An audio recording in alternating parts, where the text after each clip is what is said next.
Hi there. In this video, we'll continue our journey on the AI and neural networks that we have started through our last video, and we'll be continuing on understanding how the history of neural networks progressed, and we'll also be taking up the concept of perceptrons. We'll be understanding the structure in this video. So, okay, let's start.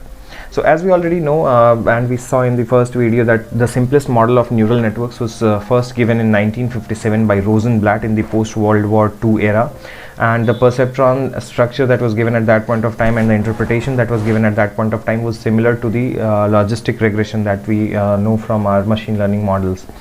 Also, there was a biological inspiration, which was loosely there was a biological inspiration that came up by including the network of neuron cells, and that is how it progressed up till 1986. The researchers and the investigators, they kept on analyzing various statistical methods to analyze and interpret more and more information using their intelligence. But in 1986, there was a revolution that came up. There was a revolutionary concept basically given by Geoff Hinton, who is somehow who you can call as the father of the AI concept, because he has come up with at multiple times in the last few decades, he has come up with various minute and very good concepts that have led to great development in the AI segment. So Geoff Hinton in 1986, he came up with the backpropagation concept. Backpropagation, what is backpropagation? So backpropagation is basically a chain rule of differentiation. We'll see backpropagation and how does it work in the upcoming videos. And in 1986, Geoff Hinton came up with this. However, AI could not fulfill the expectations in 1986 as much as the people were expecting, and the hype around AI. There were many reasons behind AI not catching up with the expectation of the people, and the reasons may be understood as the lack of the availability of data at that point of time. So nowadays you see structured and unstructured data, everything is collected by, there are various means to collect such data. Facebook collects all of the information of individuals and give it to their advertisers. Whatever you post, whatever you write, whatever you share, everything is shared with the advertisers, and Facebook collects those data in their databases. If you upload a video somewhere or embed a video somewhere, that is stored again as unstructured data, or any broadcast or anything can be stored as a structured or unstructured data. So nowadays, because of the presence of so many social sites and the technology companies, they know the importance of the data, so they have means and ways to collect the data. The data is also being generated because of the world getting digitized and interconnected because of the internet. So the data is being generated and collected at the same time, so that gives a great edge in today's era to work on AI. But at that point of time, back in 1986, there was not too much of data present to work on.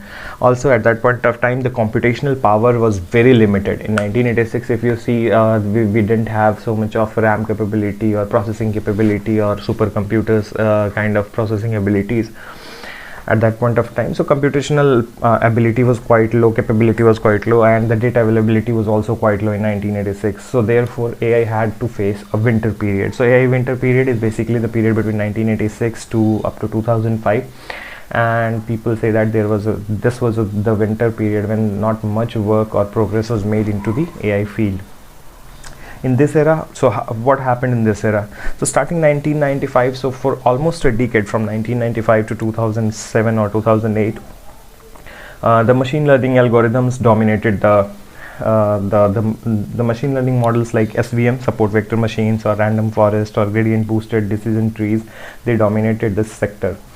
And what happened further in 2006?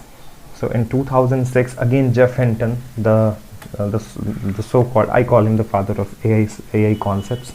So Geoff Hinton in 2006, he came up with the concept of deep learning, deep neural networks. Jeff Hinton came up with the concept of deep learning or deep neural networks. So by deep neural networks, he tried to mean that the neural networks will have multiple layers multiple layers. What are layers? We will see them. Why is it called deep? Because the neural networks that the concept of neural networks that Jeff Hinton came up, they were having multiple layers associated. So the major revolution that came in the AI sector was in 2012 because of the ImageNet competition.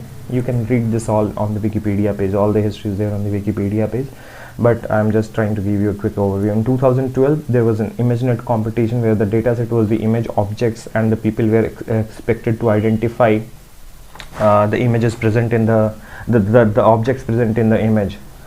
So that is a ImageNet competition that was organized in 2012. There, deep neural networks was used for the first time to create a win. Which led to a win by a huge performance margin. Nowadays, after 2012, every day AI and neural networks have seen a new, have seen a better performance and better concepts coming in.